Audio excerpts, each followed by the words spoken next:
India England ആദ്യ ടെസ്റ്റിന്റെ day 3 ഇന്നലെ അവസാനിച്ചപ്പോൾ മത്സരം എങ്ങോട്ട് എന്നറിയാതെ സ്റ്റിൽ ഈക്വലായി തന്നെ തുടരുന്നതാണ് കാണാൻ സാധിച്ചത്. അതുകൊണ്ട് ഡേ 3ന്റെ ഒരു റിവ്യൂ ആണ് ഈ വീഡിയോയിലൂടെ നമ്മൾ കാണാൻ പോകുന്നത്. വീഡിയോയിലേക്ക് കടക്കുന്നതിന് മുൻപായി ഇതുപോലുള്ള കൂടുതൽ ക്രിക്കറ്റ് വാർത്തകൾക്ക് വേണ്ടി ഈ ചാനൽ മറക്കാതെ സബ്സ്ക്രൈബ് ചെയ്യൂ. 209-3 എന്ന നിലയിൽ ഇംഗ്ലണ്ട് ബാറ്റിംഗ് പുനരാരംഭിച്ചപ്പോൾ സെഞ്ചുറി നേടിയ പോപ്പ് തുടക്കത്തിലെ തന്നെ പുറത്തായിരുന്നു.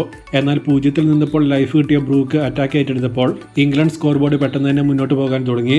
സ്റ്റോക്സിനൊപ്പം 51-ഉം ജാമി സ്മിത്തിനൊപ്പം 73-ഉം കൂട്ടിച്ചേർത്ത ബ്രൂക്ക് ഇംഗ്ലണ്ടിന്റെ സ്കോർ 400 പുറത്തായത്. 0-ലും 46-ലും 82-ലും ഓരോ ലൈഫ് കിട്ടിയ ബ്രൂക്ക് ഒടുവിൽ ലക്ക് അവസാനിച്ച് 99-ൽ പുറത്താവുകയാണ് ഉണ്ടായത്. ശേഷം ഇംഗ്ലണ്ടിന്റെ വാലറ്റത്തിന് ബുംറയെ കൊടുക്കാതെ സിറാജിനെയും കൃഷ്ണയെയും ബൗളിംഗിൽ കൊണ്ടുവന്നതോടെ പിന്നെയും ഒരു 50 പാർട്ണർഷിപ്പ് 8ാം വിക്കറ്റിൽ വന്നു. ഗില്ലിന്റെ ഒരു വളരെ മോശം ക്യാപ്റ്റൻസി ചോയ്സ് ആയിരുന്നു അവിടെ കണ്ടത്. ശേഷം വാലറ്റത്തെ പുറത്താക്കാൻ പിന്നെയും ബുംറയെ തന്നെ കൊണ്ടുവരേണ്ടി വന്നു. പക്ഷേ അപ്പോഴേക്കും വിലപ്പെട്ട 67 റൺസ് ഇംഗ്ലണ്ട് നേടിയിരുന്നു. ഇതോടെ ഇന്ത്യയുടെ ലീഡ് ജസ്റ്റ് 6 റൺസ് മാത്രമായി ചുരുങ്ങി. ഇംഗ്ലണ്ടിന് വേണ്ടി പോപ്പ് സെഞ്ചുറിയും ഡക്കറ്റ്, ബ്രൂക്ക് എന്നിവർ അർദ്ധ സെഞ്ചുറിയും നേടിയിരുന്നു. ബുംറയാണ് ഒരിക്കൽ കൂടി 5 വിക്കറ്റ് നേടി ഇന്ത്യയെ രക്ഷിച്ചത്. സിറാജ്, കൃഷ്ണ തുടങ്ങി രണ്ടുപേരും ലെങ്ത് കണ്ടെത്താതെ കഷ്ടപ്പെടുകയാണ് ചെയ്തത്. ഷാമി, ഇശാന്ത്, ഉമേഷ് എന്നിവരിൽ നിന്നുള്ള ഇന്ത്യയുടെ ബൗളിംഗ് ട്രാൻസിഷൻ നല്ല രീതിയിലല്ല പോയിക്കൊണ്ടിരിക്കുന്നത്. ലാസ്റ്റ് BGTയിലും ഇതുതന്നെയായിരുന്നു അവസ്ഥ. മറുപടി ബാറ്റിംഗിലേക്ക് വന്നാൽ ജയ്സ്വാൾ തുടക്കത്തിലെ പോയപ്പോൾ സുദർശൻ, രാഹുൽ ജോഡിയാണ് ഇന്ത്യക്ക് വേണ്ട അടിത്തറ ഇന്നലെ കൊടുത്തത്. രണ്ടുപേരും ശ്രദ്ധയോടെ അറ്റാക്ക് ചെയ്ത് മുന്നോട്ട് പോയപ്പോൾ 66 റൺസിന്റെ 2ാം വിക്കറ്റ് കൂട്ടുകെട്ട് ഉണ്ടാക്കി. എന്നാൽ മത്സരം തീരുന്നതിന് തൊട്ടു മുന്നേ സുദർശനെ സ്റ്റോക്സ് മടക്കി.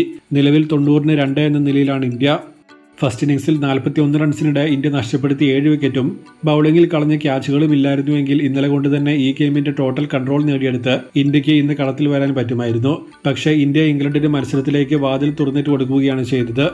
പോപ്പ് ഒഴികെ ഇന്ത്യ മത്സരത്തിൽ ലൈഫ് കൊടുത്ത ബാറ്റേഴ്സ് മാത്രമേ ഇംഗ്ലണ്ട് നിരയിൽ 50 കടന്നിട്ടുള്ളൂ. പോപ്പിന്റെ ക്യാച്ച് കളഞ്ഞത് 65-ൽ നിന്നപ്പോഴായിരുന്നു. പോപ്പ് അതിനുശേഷം സെഞ്ചുറിയും അടിച്ചു. ഇതോടെ കഴിഞ്ഞ 5 വർഷത്തിനിടെ ഇന്ത്യ ഏറ്റവും കൂടുതൽ ക്യാച്ച് നഷ്ടപ്പെടുത്തുന്ന ടെസ്റ്റ് ഇന്നിംഗ്സ് എന്ന മോശം റെക്കോർഡ് ഇന്ത്യ ഈ മാച്ചോടെ നേടിയെടുത്തിരുന്നു. 5 ക്യാച്ചാണ് ടോട്ടൽ കളഞ്ഞത്. ഒരു കൊളാപ്സ് വരാതെ ഇന്ത്യക്ക് ഇന്ന് ബാറ്റ് ചെയ്യാൻ പറ്റി ഒരു ടോട്ടൽ സെറ്റ് ചെയ്താൽ ഡേ 5 ആവേശത്തിലേക്ക് നീങ്ങും. സ്റ്റിൽ 3 റിസൾട്ടും ഗെയിമിന് ഡേ 4ലേക്ക് പോകുമ്പോഴും വളരെ പോസിബിളാണ്.